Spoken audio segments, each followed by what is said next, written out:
I'm in mid-conversation, sitting around with my family at a restaurant, trying to enjoy our time, and this ear-piercing noise is ringing in my ear from the table behind us. I look, and there's a child on his cell phone, smartphone, on YouTube, laughing hysterically, being very disruptive.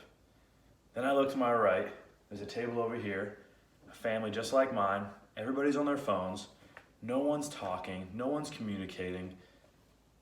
This is crazy. This is a normal observation just within 2 seconds at a restaurant that I had recently. Unbelievable.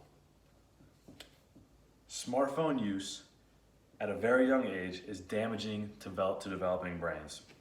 That was according to Michael Chang, a child and family psychiatrist at Ottawa's Children's Hospital of Eastern Ontario. Let's explore this a little further and journey down the path of why our adolescent children should not have cell phones, and especially smartphones.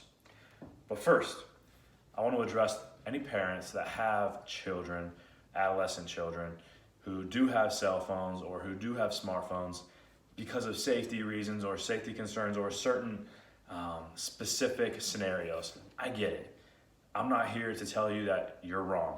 What I'm here to do is tell you why these things are so dangerous and what to watch out for.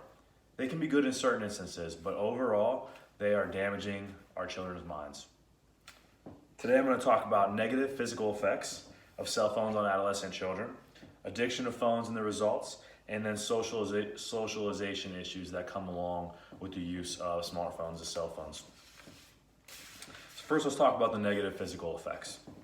A 2017 study in the Clinical Psychological Science Journal found that for adolescents, increased time on new media, to include social media and smartphones, led to an increased rate of depressive symptoms, suicide-related outcomes, and suicide rates. If that's not reason enough right there to get your attention and to cause you to really think twice about your child being on a device, then I don't know what is. I could pretty much stop my speech right there, but I'm not going to. We're going to continue on. Dr. Cindy Gellner, a pediatrician, stated that 41% of kids between the ages of 6 and 19 who had their mobile device in their bedroom didn't sleep enough hours. Kids need sleep.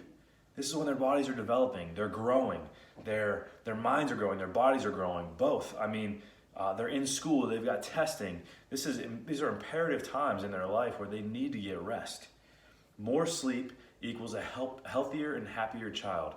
That's a given. Think about it. When I don't get sleep, I am a bear. I am not at my physical or mental best by any means. I am borderline useless when I don't get sleep. Now let's get into addiction to phones. John Mopper, an adolescent therapist with Blueprint Mental Health in Somerville, New Jersey, explained that we're hardwired to move toward pleasure and away from consequence. Studies have shown how notifications on our phones can send a hit of dopamine. After a while, our brain associates that with pleasure, and for some kids and adults alike, seeking out that hit of dopamine can become compulsive. Dopamine keeps kids coming back to their devices, to their phones. It has the same addictive pull as nicotine. That is crazy. I'm sure every single one of us, me included, knows somebody who's addicted to nicotine. I have people that I work with that have to go outside every 15 minutes to a half hour because they are so addicted to nicotine. This is what phones are, and they are readily available in our pockets at all times for us and for our children.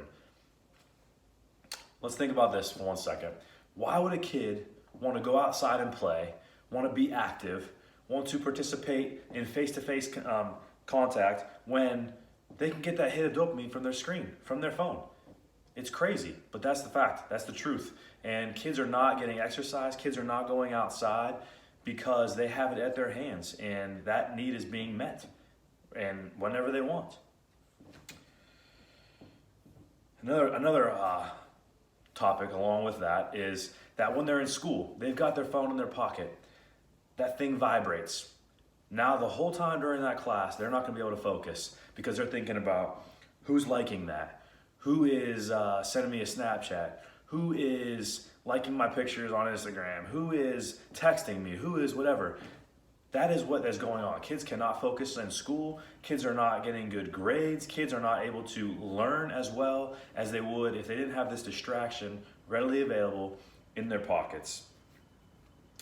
To test this theory of addiction, there's a little game you can play. So next time you sit down at dinner, I'm gonna do this with my family. Next time you sit down at dinner, have everybody put their cell phones in a basket in the center of the table, wherever you like, just away so no one can actually, it's not able to be seen. And everybody put their phones there and let everybody know, hey, listen, whoever gets their phone first, whoever has to give in and check their phone for a text or a call or whatever the case may be, they've got to do dishes tonight.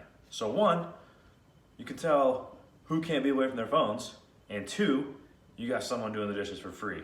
Fun little game, and just kind of testing the addiction to phones. Just kind of a little fun game you can play. Next, I want to talk about socialization issues.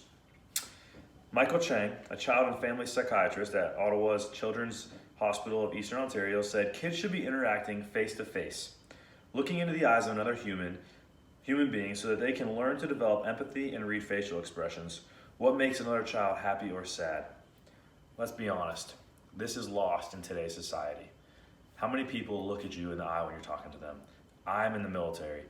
There are plenty of kids that come through. Obviously, they're older, 18, 19, but they've grown up through their adolescent years with phones, with cell phones, with computers, with media, but specifically smartphones, cell phones. They are attached at the hip. They're at work looking at their phones. You're trying to tell them something, give them instructions, they're looking at their phones. This is normal to them, but it's not normal. It's not okay. And it is interfering with productivity at work. It's interfering with face-to-face interaction. They don't know how to do that. And it's learned from a child. It's learned all the way up.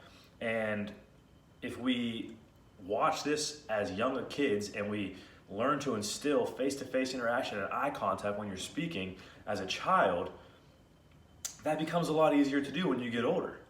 It is not, if that's not learned as a child, it's hard to break that habit.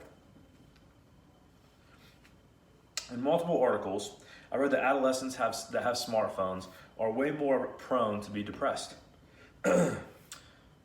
Kids see this fake life on Instagram, and they're not smart enough or developed enough mentally or emotionally to realize, hey, this isn't real life. These people aren't really having the best time of their lives every second of the day. And they feel like they have to have this peer approval all the time. It's all about how many likes you get on Instagram, how many friend requests that you have, how many friends you have on Facebook. That's crazy. That's what they base their, their quality of who they are. Their self-worth is based upon these things, and that is not something that I can relate to, or that should be the case, but that is the case nowadays. Like I said, over-reliance on peer validation is something that's a detriment in today's society. Kids will do anything for a like or for followers, but they neglect the relationship that's right in front of them.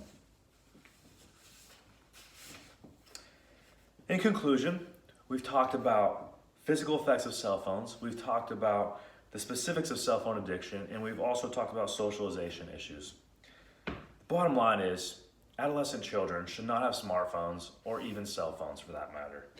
We have age limits on driving, we have age limits on alcohol, on tobacco, on all of these things that are dangerous to someone who can't handle that responsibility yet. Why do we not have an age restriction on cell phones for kids, especially smartphones? These kids have access to the entire world at their hands. I heard someone say not too long ago that until you're okay with your son or daughter accessing pornography or seeing things like that, then they should not have a cell phone. They should not have that on their phone. And that's the truth, because that's what's available to them. And their curiosity will take them there. So let's be honest. Our children's health and innocence rests in our hands. Are we going to be naive to that? Or are we going to take this seriously and do something about it and make a change?